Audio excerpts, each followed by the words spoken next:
Hi, I'm back again with this third lecture of this 10 lecture series. So today we are going to start talking about magnetism. So let me get started. So the topic of the this lecture is magnetism. So before we get started, let me introduce some basic concepts of magnetism. Basically, we'll introduce important concept from the theory of magnetism. Then we'll talk about magnetic properties of materials. Basically, we start with the diamagnetism and paramagnetism. Then we'll talk about ferromagnetism in terms of magnetic interactions. So we'll talk about direct exchange interactions and super exchange interactions. So then we'll talk a little bit on magnetic order. So at the beginning, I want to talk a little bit about some recent developments in this area of magnetism and some questions for the future. So first thing I want to discuss briefly is the magnetic semiconductors, and so some quantum computing with these qubits coming from spin systems. So what is a magnetic semiconductor? So everybody is familiar with semiconductors. So we have like shown here in the left figure. So we have this shows some computer processors, so consisting of many integrated circuits. So they all are based on semiconductors, right? It's mostly the charge property of the semiconductor materials. So then in the right hand side we have some use of ferromagnets in data storage. This is basically based on this hysteresis of ferromagnets. So that allows you to have some memory states, so allowing you to read and also write data information. So what the most important thing in magnetic semiconductors is to combine these two. So basically ferromagnetic semiconductors. So if you can integrate both these devices in on a single chip, that can allow you many applications in embedded systems. So including cell phones, intelligent appliances, and in some security purposes. So another area of interest in magnetism is spintronics. So spintronics is basically making use of the spin property of the electron. So in typical semiconductors, we make use of the charge property of the electron. So here you can employ even the electron spin in these electronic devices. So there are two things I want to discuss about under this spintronics. One is giant magnetoresistance. Something or GMR. So here we are talking about like having two thin films. So you have magnetization both in the same direction. In this one, in this two upward arrow shows the magnetization. The important thing is they are in the same direction. So now if we have two electrons spin up and spin down, if they travel past in these two thin films, so this will have very less resistance for this spin transport compared to the system that has this magnetization in opposite directions. So like I'm showing here in left one, we have magnetization upward, and other one you have magnetization downwards. Now these two spin up, spin down electrons, when they pass through this system, it will give you much higher resistance. So that's the basis of this GMR effect.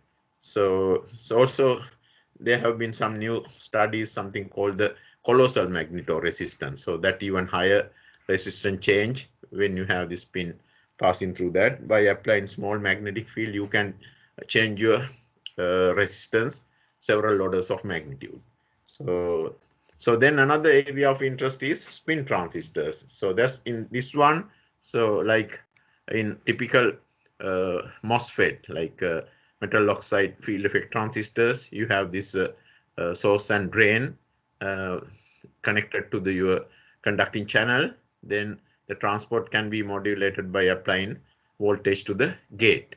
So in spin transistors, instead of this simple charge, you can even inject spin into the channel. So then you can study the transport of the spin under some gate voltage or even under magnetic field. So that will give you some information about this spin transistors. Okay, so what's the importance of having, advantages of having spintronics, so spin transport? So compared to electrons, so electronic charge, right? So you have Coulombic interaction, but for spins, these interactions are much smaller compared to the Coulomb interaction. So that means the spin pose very less interference, right? So that's important for device performance. Also, spin current can flow without any heat dissipation, because charges, when they move, that means you have a current, so then you have Joule heating, so that will produce a lot of heat. But spins, they can flow without any dissipation of heat. So then also spin properties can be changed or manipulated by applying a polarized light, because this light has electric fields and magnetic fields, right? So by having the right polarization, we can easily manipulate the spin of the electron just externally using the light. So that you cannot do for charge. So and also spin is a non-trivial quantum degree of freedom compared to charge. Charge is not a quantum quantity, right? So spin has more quantum degree of freedom, so that will allow you for more control over your performance. So in general, this will help you to do even further miniaturization of your devices. So next, in terms of quantum computers, everybody is familiar with the simple classical computers. You use binaries, like, so your bits are only zeros and ones. But in quantum systems, you can have, like, you take spin system, you have spin up and spin down states. But in quantum mechanics, we know you can make other states as a linear combination of or superposition of these two states. You can have many states, superposition states with this quantum two states. So that means you have many more states compared to only two states in classical computers, zeros and ones.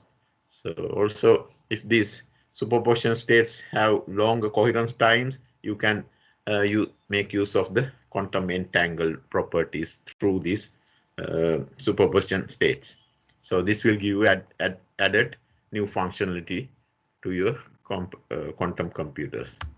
So before we go further, so I like to introduce some fundamental definitions in magnetism. So if you look at the figure in the right, so I show some standard bar magnet. You have north and south poles. So we have something called this magnetic pole strengths given by plus m minus m. North is plus, south is minus. So typically we define this one in terms of Webers. So this is, you can think as, if you have a electric dipole, you have charge plus q minus q, like that. So then if also in the left figure, I have shown a simple solenoid. So if we have these wires wound on in a cylindrical fashion, so if I pass a current I, so you will have uniform magnetic field along the axis of the solenoid. So that's another way to produce uniform magnetic field. So this magnetic field is usually defined in terms of amperes per meter. That's the SI unit for magnetic field. So now again, if you have the magnetic pole strength M, so if we have a magnetic field, external magnetic field H, you have a force given by M times H. This is very similar to if you have a charge Q in an electric field, you get the force of Q times E. So the force is given in newtons. So for the solenoid, you can easily approximate this expression for the uniform magnetic field at the center of the solenoid is given by N times I. So I is the current, N is the number of turns per unit length. So if you want to produce very high magnetic field, you have to either increase N or you can increase I. So, but I, you cannot go indefinitely, because if you go to very high currents, your wires starting to heat up and melt. That's why people go for superconducting magnets, right? So if you have superconducting coil, there's no resistance, so you can increase your current to very large values. Also, you can wind more turns, so that way you can get high magnetic field. So again, so look at the figure in the right. So I have a bar magnet. So with external magnetic field in the axis of the, in the direction of the axis of the magnet. So now we have forces. We have minus mh in the left and plus mh in the right. So you have net force of 0. Also, you don't have any net torque. But if the magnet is at an angle theta, so if I apply magnetic field, then you will have plus mh from the north pole and minus mh on the south pole. Again, your net force is 0, but you get a net torque, right? So torque is given by that one force multiplied by the perpendicular distance. If the length of the magnet is L and the angle from horizontal is theta, that perpendicular distance between the two parallel forces is L sine theta, right? So then you can calculate your torque as MLH sine theta. So this ML term, that is the magnetic pole strength times the length of the magnet, is called the dipole. So magnetic dipole moment. So that's actually a vector quantity. Usually it goes from south to north. So then, yeah, for the time being, we just look at the strength of torque, MLH sine theta. Then another thing you have to understand is, so this is when you have a uniform magnetic field. But if your magnetic field is changing with x, that means we have a magnetic gradient. So then you don't get the torque, you get net force given by ml dh over dx. You can see if h is constant, then you don't have net force. Instead, you will have net torque. But if your h is constant, then you don't have net force, you have only torque. Yeah, so then, yeah, so we'll go to the next one. So like I said, your magnetic moment is expressed as this m, the curly m, that's m times L. The unit will be Weber times meter, right?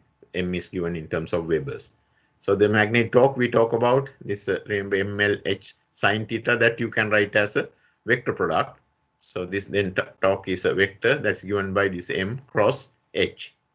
So then also your magnetic energy is expressed as, that's the potential energy minus this your dipole moment dot product with external magnetic field. This is very similar if we have a electric dipole in the electric field. We know torque is given by that P cross E, right? Then the magnetic energy is given by minus P dot E.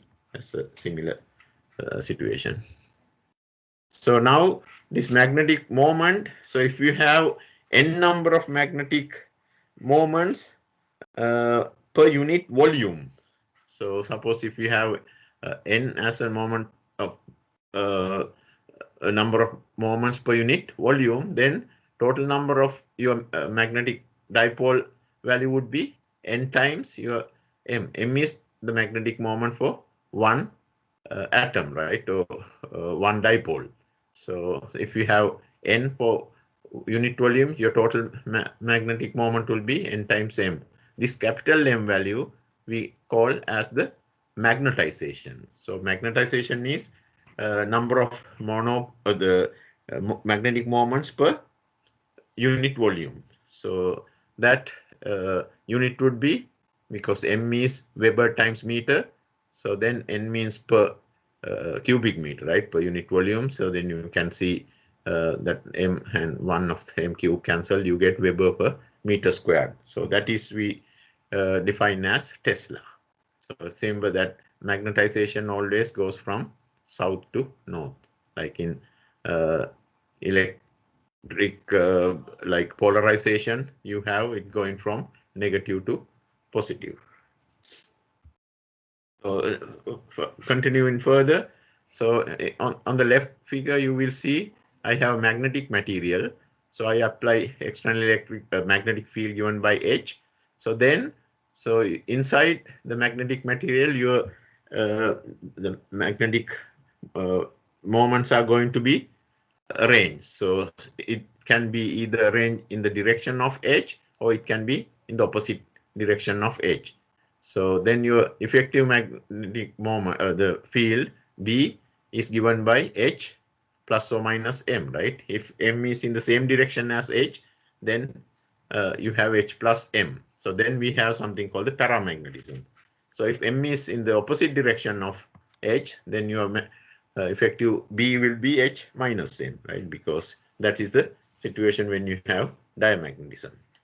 So on the right, I show you have a solenoid. If I can change my magnetic flux, flux is usually defined as your magnetic field times area, right? If you change your flux anyway, then you will induce some voltage on this circuit.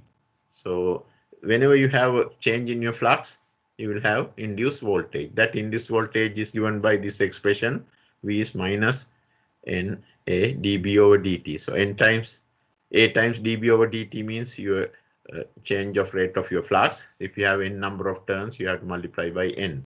So there's negatives. So this equation is called, it's coming from the Faraday's law, right? Faraday's law is basically induced EMF is proportional to change of rate of your flux. So then the term, this negative sign here, that represents something called the Lenz law. That says if you try to change in your system, so the system will induce the voltage to oppose that change. So then we can write B as, so the H plus or M, right, in terms of vectors, but we use this constant mu zero. Mu zero is, we call the permeability in vacuum. So that has a constant value. But in some cases, I will show you, some people write mu zero common for both M and H. But in this case, we have mu zero only in front of H. So if I then we introduce something new quantity called susceptibility, chi. So that is introduced as your magnetization is given as susceptibility times your external magnetic field H. So the unit of X is actually not X, the chi, right? So the susceptibility chi. So that is unit is Henrys per meter. So then if you plug in M into this equation B, you get B is chi plus mu zero times H. We call this chi plus mu zero as permeability mu. So then you can see your mu has the unit of Henrys per meter, just like chi. So like I said, sometimes we write mu zero for common for both M and H. Then I will show you what happens there. So like in this situation, like we said, B is M plus mu zero H. So H is unit is amperes per meter. So then M is M and B both have the unit of Tesla, right? So like I expressed before, so B is you can even write sometimes this way. Previously we didn't have mu zero in front of M, right? But sometimes people write mu zero common for both M and H. In that case, still we use M, the magnetization, as your susceptibility times H. If I plug in here mu zero 1 plus chi H, we define this 1 plus chi as mu R. That's the relative permeability. So then mu zero times mu R we define as mu. That's the permeability of your material. So then we have this CGS units. So in CGS units, some people define B as H plus this 4-5 times M. So then you have a completely different set of units. So in this situation, we define your magnetic field in terms of Ørsted. So because remember H previously we defined as amperes per meter. So then in this under CGS units we define your B as Gauss. Remember under SI units we used the unit Tesla, right? So then Gauss is actually 1 Tesla is about 10,000 Gauss. So then also magnetic moment also they use unit of Ørsted. So because here depending on how you do, so your magnetization can be Tesla, so in SI units, but here we use it as Ørsted. So that magnetic moment or magnetization is basically that EMU unit, this electromagnetic unit per cubic centimeter, right? So that's magnetization is always number of magnetic moments per unit volume. So here is a comparison. You can see your M is given as that EMU per cubic centimeters. So, but in SI units we write it in terms of amperes per meter. So, but you can convert into millitesla also. Then H is given by in SI units is amperes per meter, but CGS unit is Ørsted. Then the magnetic we call is sometimes magnetic induction, magnetic field B. So in SI unit is Tesla. Tesla is basically Weber per meter squared. So in CGS unit just simply Gauss. So next I want to talk about the magnetic properties coming from free atoms. So not from the free electrons. So there are three origins we can think about what causes these magnetic properties. One is the intrinsic angular momentum or the spin. So this means electron is spinning about its own axis, right? So this is more like our Earth is spinning about its own axis, giving us this day and night. Right? So then we have orbital angular momentum coming from this electron orbiting around the nucleus. So that's the orbital angular momentum. So that is more like our Earth is rotating around the sun. So then, so both these angular momenta, if they are subjected to any external field, that will produce some magnetic properties. These are the three things we need to understand. So next thing you need to understand is, so in most of the atoms, the electrons occupy as pairs, right? Because Pauli exclusion principle says no two electrons can occupy the same quantum states. So later we talk about this quantum state can be principal quantum number n, l, ml. Then you have magnetic quantum numbers. You can have all other quantum numbers same. Still, if you can have the spin up and spin down state, those two electrons can still occupy the same state. So that means you can either have one electron that we call unpaired electron, or if we have paired electron, they have to be one up and one down. So that's what says here. Material with some unpaired electrons. So if you have unpaired electron, that means you have net spin. But if you have paired electrons, they cancel each other. You don't have net spin there. So they don't respond to your external magnetic field. So now let's talk about this diamagnetism coming from this classical approach. So this is all coming from the single closed shell atom. Closed shell atom means you have all filled states. So that means you have only paired electrons. There are no unpaired electrons. So you don't have any effect coming from this net spin. It's all coming from the other, this effect of the atom in the magnetic field. So we only consider the closed shell atom. So you can see here this electron is orbiting around the nucleus. The distance between nucleus and electron is r. So this has the velocity v. So now if I apply magnetic field, many things happen, right? So that's what. So you will have this something called Lorentz force acting on the electron, and later we'll find this electron spinning. So not just spinning, then starting to process it around the magnetic field. So that's what we are going to talk about. So if you have this cyclic motion, so we always have the centripetal force given by m v squared r or omega squared r. So then we have this Lorentz force given by E v cross b, that is, if you, so then v is omega times r. So then I can write this way. If you equate these two equations, you get omega c, that we call the cyclotron frequency given by Eb over m. So next, if I want to calculate, because when this is orbiting, we have something called magnetic moment, right? So that's actually opposite of the angular momentum due to this circular orbital motion. So the magnetic moment is given by, if you remember, the area times the current. So area is the area of this circle here, that's given by pi r squared, times the current. So current is actually, this electron is going around this orbit. So that means moving charge. That means you have a current, right? Current is given by charge divided by the time. So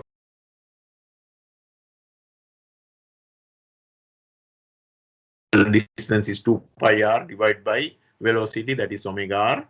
So if you simplify this one, you pi and pi cancel, you get mu as E over 2 omega r squared. So that is the magnetic moment. So then also you can calculate the orbital angular momentum, that is opposite of this mu. So next, so when this electron is spinning about its own axis, now when I apply magnetic field, initially it is spinning with this angular momentum L. Now it's starting to precess like this, right? Precession. So then you can find the precession frequency if you know how it's changing. Like here, this is my initial angular momentum L. When I apply magnetic field, it changes to L plus delta L. So this is L plus delta L. That means this is my delta L, right? This is delta L. So then if I can find this angle here, delta pi, and if you can, if you know the time it goes from there to there, say delta t, so then delta pi over delta t is your precision frequency. So that's very easy to calculate. This delta L is basically given by,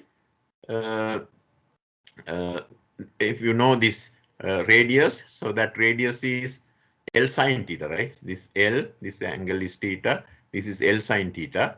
This delta L is basically L sine theta times delta pi. So that's very easy to calculate. Before that, we can use this relationship. Your torque is, because here you have magnetic moment, then we have a magnetic field, then you have torque, right? That's what we did before. So if the magnetic moment is mu and the magnetic field is B, this mu cross B, right? That's the torque is given by mu B sine theta. So then also we know torque is given by this change of rate of your angular momentum. So L is the angular momentum. So this is very similar to in Newton's second law says your force is equal to dP over dt, the change of rate of your linear momentum, right? But here you have angular momentum, then you have torque. Then how do you calculate dL over dt? Like I said, dL is given by L sine theta times delta pi. So then divide by delta t. So the delta pi over delta t is what we call this precision frequency or Lama frequency. Sometimes we call this one as Lama frequency. That's Lama frequency then is, you can see sine theta cancel. That is, you get mu b divided by L. So L is the angular momentum. If you remember, angular momentum is simply R cross P, right? R cross your linear momentum. So R, P means your M times M V. So V is R times omega. So but omega I substitute from here. Omega is 2 mu over ER squared. So if you do this one, you can see r squared cancel, then you get mu b over 2m. So that is the Lama frequency. You can see Lama frequency is actually half of the cyclotron frequency, right? So that's important thing to remember. This whole your diamagnetism is coming due to this Lama precision. So then that means initially, if you had your initial angular momentum, like it's going with angular velocity omega 0, now it's changed by this Lama frequency given by EB over 2m. Okay, so now let's talk about this diamagnetism correction. So still we are talking about this coming from the closed shell atom. So we can easily calculate your that mu. Remember we showed it is E omega r squared over 2. So then omega is EB over 2m, right? So that's the Lama frequency times r squared. This is the magnetic moment of one electron. But if you have an atom, you have Z number of electrons, right? Z is the atomic number of that atom. So then you have the total electric, the magnetic moment is given by, you have to multiply this by C. So in this case, we assume all the electrons have the same average distance from the nucleus. That's why we put the average r squared here, this r squared. So then here we assume your B is in the Z direction. So then we can consider just simply your mu is in the C direction. So, but when you do this one, we assume your the motion is in the XY direction, right? So it's the horizontal plane. So then B is in the C direction. But ideally, since this is a spherical charge distribution in the sphere, so we need to consider all three XYZ contributions, right? So then actually we know this x here we considered only x squared plus y squared. That is actually 2/3 of your r squared if you consider c squared here.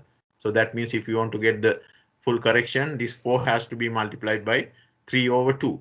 This we consider only 2 of 3, right? So then you have to, if you multiply 4 by 3 over 2, you get 6.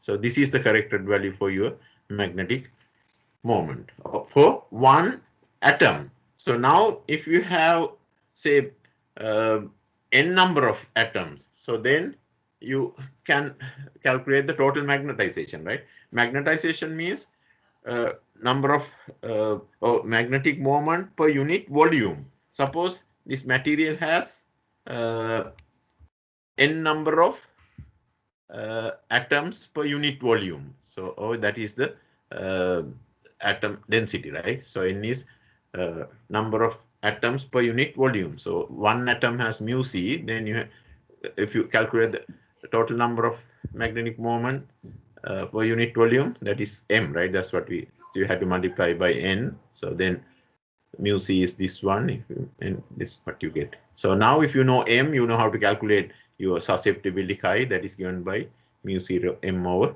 b. So that is now your m over b is simply this quantity here. This one. So this is your susceptibility. So one thing you have to understand is this the susceptibility is coming mostly from the co-electrons. So that means the electrons closer to the nucleus. That's where most of the electrons are concentrated, right? Valence electrons are pretty much delocalized or is more spread from the nucleus. This is a co-electron distribution. So, but one important thing is this susceptibility is independent of temperature. There's no any temperature term except if you have some temperature difference, this R can be slightly changed, right? Because of the expansion. Other than that, there is no temperature dependence of your this susceptibility. So this susceptibility negative means this is a diamagnetic contribution, right? Because this your magnetization is in the opposite direction of your applied magnetic field. Okay, so let's do one quick example. So if I have this argon at low temperature, so they crystallize into a cubic closed pack structure. So we know the atom concentration, that's N, right? N is number of atoms per unit volume. So that has atomic number Z for argon is 18. So if you know the average distance from nucleus to the electron, that's R as 0.62. So question is, you need to calculate your magnetization at this 2 Tesla induction field, or B. This B is 2 Tesla. Sometimes we call B as magnetic induction. So how do you do this one? First, we need to calculate your susceptibility, chi. So we know this expression. This is the corrected expression for chi given by this one. So all these values are given. Mu 0 is 4 pi times 10 to the power minus 7. This Henries per meter. So then N, Z is charge, then electronic charge times your average density in meters. This is in angstrom, remember. Then 6 times your mass. So if you do this one, you get chi. Now, what you need to calculate the magnetization M, right? So we know the relationship for M. M is given by the susceptibility times B over mu 0. So B is given as 2 Tesla. So if you divide by mu 0, you get your magnetization as 17.2 angstrom per meter. Actually, this is a very small number. So this diamagnetism is actually very small. So even for this rare gases in solid, this is very small. So in general, this diamagnetism coming from this atomic contribution, that is usually a very weak effect. But this is true for any material. Doesn't matter what the material is. Any materials, since they are made out of atoms, they always have this diamagnetic contribution. So these results are found for typical any closed shell materials. But this is a very weak diamagnetism. So now let's start with some introduce some quantum approach to calculate this diamagnetism. So we all know magnetism arises from both angular and spin motion, right? You have contribution coming from orbital angular momentum as well as intrinsic angular momentum from spin. So here I show the diagram. You can see this ML, that is the, sometimes we call mu L, that is the contribution coming from orbital. So this is the orbital angular momentum. So they are opposite. Then you have spin angular momentum S. So that will give you intrinsic magnetic moment. We call mu S. So how do you calculate this ML? We already calculated that to be this one, right? E R squared omega by 2, this current times area. But this omega we can easily relate to the angular momentum. Remember, angular momentum is R cross linear momentum. R cross, what is linear momentum? MV, right? M times V. V is omega R. This is M omega R squared. But that means you hear your omega R squared, I can write as L over M. So that is EL. Then I can write this ML as EL over 2M. But in quantum mechanics, we need to introduce the this H bar, right? The Planck constant. Then we write this one. If you multiply this by H cross, you can introduce H cross. So this becomes EH cross over 2M times L. So that is we call the Bohr magnetron. Let me show that one. So this is what so here you have E. So if I introduce H cross here, so you get EH cross over 2M. So that is my EB. So that means I can write mu B. That's called the Bohr magnetron. So that means my M just coming from the orbital part is given by this negative, because this is opposite of L, right? So mu negative, mu B is that your Bohr magnetron times L here. So only thing we did was we introduced H cross to make it quantum mechanical quantity. So then same way we can introduce the contribution from the spin itself. That will be again mu b times your spin angular momentum S. So but when you do that one, you have this additional term GE, we call it the gyrometric ratio. So this value is 2. So you have 2 here, but here you have 1, right? So this very important thing to remember. So your total angular momentum is given by, sometimes we call this mu, is minus mu b. That's a constant term called the Bohr magneton, another very fundamental quantity in physics, times your L angular momentum, then other quantity coming from spin angular momentum, but you have this additional factor 2 here. So that's the total angular momentum from both angular momentum and spin momentum. So yeah, circular moment. So if you want, you can derive this equation in a different way. Like I said here, I just remember this capital L I represent here a simple L equation for this is because it's for one atom, right? So I write this one as simple L for one electron. So then when we go for many electrons, we'll use capital L. So same way here, this mu simple L. So that is the magnetic moment for one electron. So that is opposite of this one, right? So then how do you calculate this mu L? Like I said in the past, I said it is current times area, but in general expression is this. So that is half of this volume element here, R cross JR. JR is the not the current, this current density. So this is the more general expression for mu L. So but this can be easily simplified to make it current times area. So that's true if you have a regular circle like that. If it is irregular, then you need to use this equation. So the J is given as, so this E, as you can write in terms of delta function, right, for different positions of your electron, because typically J is given as EVN, right? So N is now at different positions, you can write as this one. Now if I plug in J into this equation, you can make use of the property of delta function for the derivation only. So for the integration, only thing happens is everywhere you have R will be replaced by RE, right? That's the property of delta function in the integration. So when you do that one, you get mu L as minus E over 2. This become RE cross VE, right? Because JV substitute this one. So this is what is R cross V.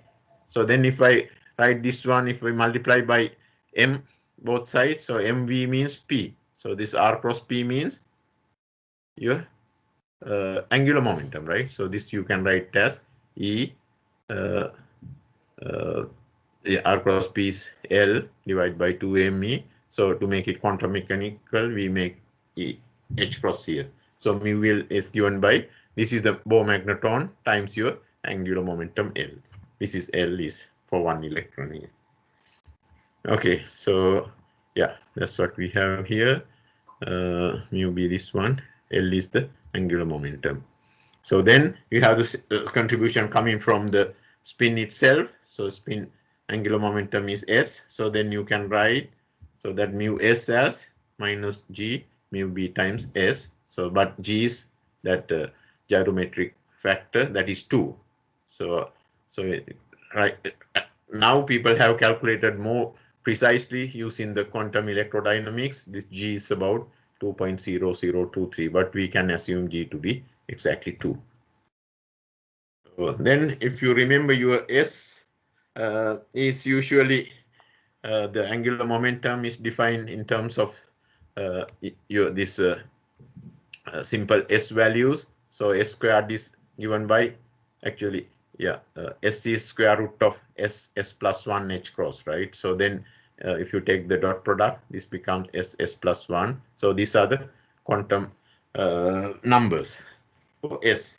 Like that we have quantum number like L and N. So we'll talk about that later. So in Stern-Gerlach experiment, so we know S has only value half, right? So that for this reason you have only spin up and spin down state. So then we can represent the spins in this Hilbert space as 2 by 2 matrices. So your operators are simply 2 by 2 matrices. Typically we use these matrices Sx, Sy, and Sz as these 2 by 2 matrices. These matrices are usually we call the polymatrices. So these things are just sigmas. So these are sigma x, sigma y, sigma c. So they all follow this cyclic commutation relationship, right? If I take Sx, Sy commutation, so that will be I times Sc. So it's all cyclic. So next I'll talk about when you have many particle systems, right? If you have many atoms, so then how we are going to treat the problem. So in this case, actually you can use this Hartree approximation. This Hartree approximation is basically it's a single particle picture. So even if you have many electrons, you can consider just the property of one electron, but that electron sees only potential from the nucleus. So that's a Born Oppenheimer approximation. So then from all average other charges, so you can consider interaction from all other charges on that particular electron. So if you do that approximation, assuming spherical potentials, you can solve that wave function for your complete system in terms of this coordinates for radial coordinate r and this theta and phi, that's the azimuthal coordinate. So in spherical coordinates. So because this is a radial function, so then we call this is the spherical harmonics. So they all depend on this NLM. These are the major quantum numbers. So N is we call the principal quantum number. So they can go from 1 to any number. So then L actually can go from 0 to N minus 1. So that means if N is 5, so L is going from 0, 1, 2, 3, 4, because 5 minus 1, right? So then M quantum number, we call the C component of that L. So that goes from minus L to plus L. That means if your L is 5, you will have 5 times 2, that's 11 M values. It goes from minus 5, minus 4, minus 3, minus 2, minus 1, 0, then plus 1, plus 2, plus 3, plus 4, plus 5. You have 2L plus 1 degeneracy for that M values. So that L and M mostly coming from that spherical harmonic contribution here, right? So N is coming from the radial function here. So then once you have M value, so then at the end you have to introduce this spin part. Spin part has only plus or 2 plus up and down contribution. Then you get 2 more, right? 2L plus 1 times 2, that's coming from the spin. So we'll do a little bit more on that one. So then, but one thing you have to understand is since you have this Coulombic interaction between all the electrons, there's some degeneracy lifting due to that interaction. So, but one thing you need to understand is for each electron, then you can add the total angular momentums like simple L's to get your total angular orbital angular momentum, and also you can have total spin angular momentum as the sum of all the individual spin momenta. So also this L and S are all conserved. So then this spectra split into multiple states. So with the degeneracy, with L will give you 2L plus 1, S will give you 2S plus 1, then total degeneracy is the multiple of these two. Typically, this splitting will give Coulomb energies in the order of 10 electron volts. So this one actually you can write in simple terms using something called the Hund's rules. Hund's rule says, first Hund's rule says your spins are arranged so that first your total S should be maximized. So your S can have only should arrange so that S is maximized. That means if you have 3 spins, first they should be all aligned in the same direction, right? Because if you have one down, then you have to subtract that one. Once that is done, you have to make sure your L is maximized. L is maximized means if you go from like +3, +2, +1, so then spins first have to start with this highest, that L value. So we'll talk about that one. So I think that's all coming from simple this Pauli principle, right?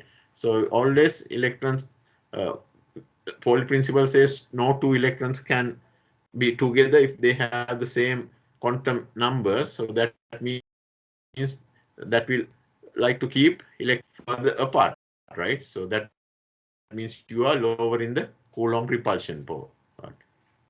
So if you have this many particle system, typically we define like this one. You have the superscript 2s plus 1, then L is your this whatever your state, the orbital label is, we call the total of L and S. So still we haven't introduced J here. So J is basically this L. So this L is given by this any of this one. L0 means SP, DF, GHI like that. So spin. So this is actually this degeneracy is given as due to spin orbit coupling. This 2s plus 1 times 2l plus this one. So actually this spin orbit coupling you can think in terms of if you have your nucleus and electrons are moving, then because of that electronic charge you have a current. Because of current you have magnetic field, right? So we know the Biot-Savart law. Biot-Savart law says if you have a current carrying element, you at a distance r you have a magnetic field. So to calculate this one, actually you can sit on the electron frame of reference. So then if you are on the electron frame of reference, you are stationary there, then the nucleus is moving around you, right? So then you can calculate your B. Biot-Savart laws, if you remember, that is μ0 over 4 pi times your this current. So that's given by this minus V cross R divided by RQ. So this is in terms of charge. That's how you write the Biot-Savart law. If you have a current, usually we write this one as IDL divided by RQ. So now important thing here is your I want to get L. So to get L, this we can convert into angular momentum, because your angular momentum is R cross your linear momentum, right? So if I multiply this by M and divide by M, so then I get this becomes P cross R, that is L, right? L is the angular momentum. So then to make it quantum mechanical, we multiply by H cross here. So you can see now EH cross over 2M. So if I put 2M here, so then I multiply by 2, then I get mu B. Remember, mu B is given by EH cross over 2M. So this is your magnetic field. So now you can see you have a magnetic field due to the electron motion. Now you have this is local magnetic field. Now if you have a magnetic moment mu, you have the energy given by mu dot B. That's the Siemann energy, right? So mu times B. So mu is, we know, mu is given by, if you remember, that is mu b times L, right? So that's why you get mu b is mu. This another mu b coming from, for mu s, you get mu b squared, then you get L. So then this is, sorry, yeah. So sorry, this is a mu s, right? Yeah, mu s has factor 2 also. So remember, mu s is the factor 2 times mu b times your s, right? So then that mu b will give you mu b squared. That factor 2 comes here. Then you get s. So then s dot L, because mu dot, you have L here. Then another s coming from mu s. So this is the spin-orbit coupling. So, but like I said, that when you think about that inertial, the frame, that's not really an inertial frame, right? So that's why I think Thomson did some correction to account for that non-inertial frame of electrons. So, but we can assume this to be approximated to be this value. So now you can see this spin-orbit coupling, that is S dot L term, right? So this is your total energy, or the Hamiltonian for that one. So now we can consider two situations. If you have this 2L plus 1 number of states, so you can consider the situation where half of the these states are filled, more than half are filled, or less than half are filled. So in the first situation, less than half filled, that means n is 2L plus 1. So then your total S is given by this value. So then your HSO becomes some constant times L dot S. So the L is now total angular moment, orbital angular momentum. S is the total spin angular momentum from all the electrons. But in this case, lambda is positive value, because more than half the orbitals are filled. So that we can think as overoccupied orbitals.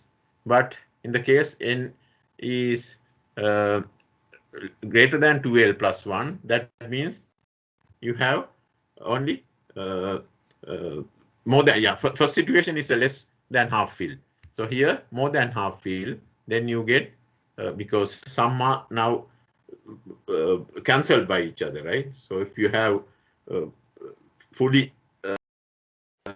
paired electrons, so they cancel each other. So that's a more than half field, means you have at the end you have negative total spin, right? So then if you consider this one, UHSO is L dot S, and in this case lambda is negative value.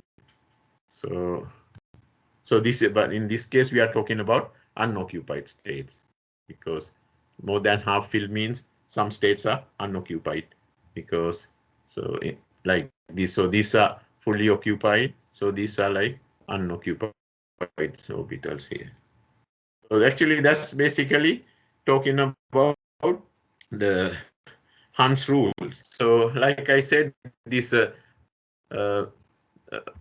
we define L plus S as J, right? So then we define, if I want, what I want to do is find this L dot S term. That's the spin orbit coupling. So how do I do that? If I square this one, I get L squared plus 2L dot S plus S squared. That means the spin orbit coupling is lambda. So lambda can be positive or negative depending on half filled, or more than half or less than half. So this I can write as, see if I, this one.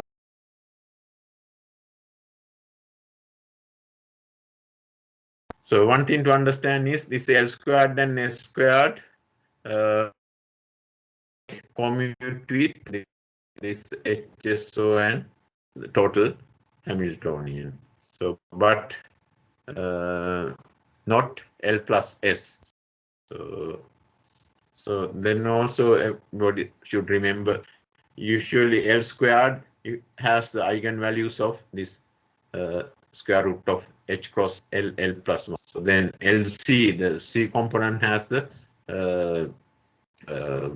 eigenvalue of H cross M. So please remember this one. That's why L squared has value of L plus 1, right? Because so then S squared has S plus 1, J squared has J plus 1. This is the quantum numbers, right? So then if you plug in here, so this is J, L plus S means J squared has J plus 1, and L squared has L plus 1 minus S plus 1.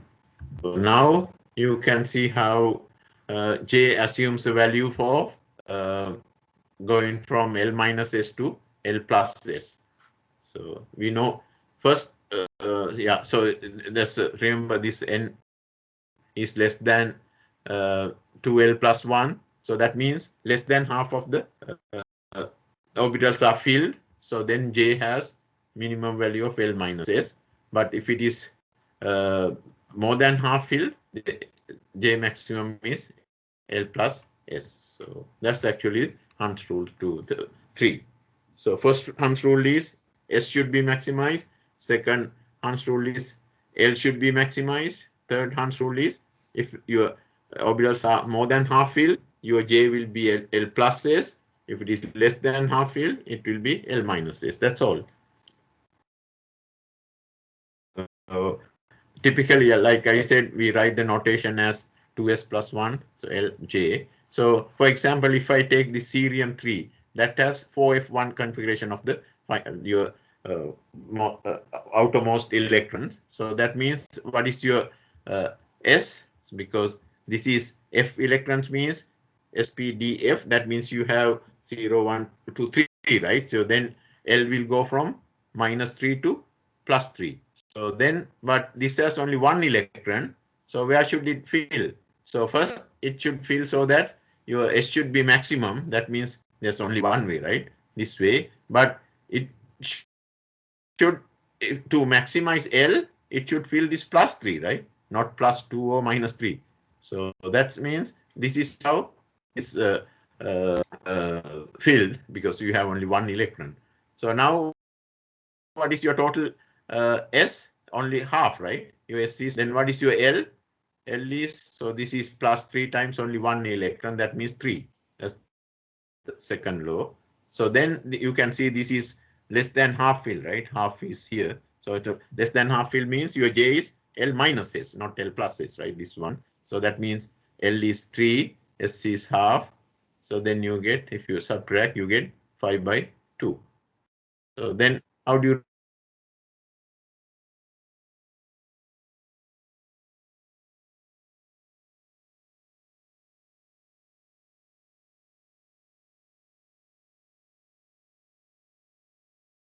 do, right? So then J is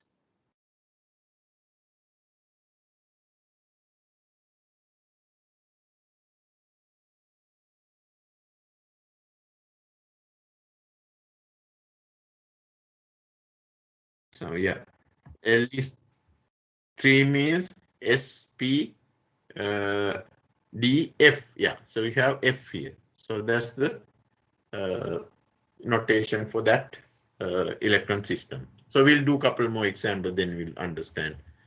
So then another important thing to understand is, since this is the total magnetic moment, right? Mu B L plus 2S. So because, so since, so then S plus L I can write as J, then J plus S. You can see this total magnetic moment is going to be a little bit complicated. So ideally what happens is, if I have this perpendicular magnetic field, both, this is my S, this is my L, both S and L will precess about J vector. So L is precess about J, S also precess about J, then your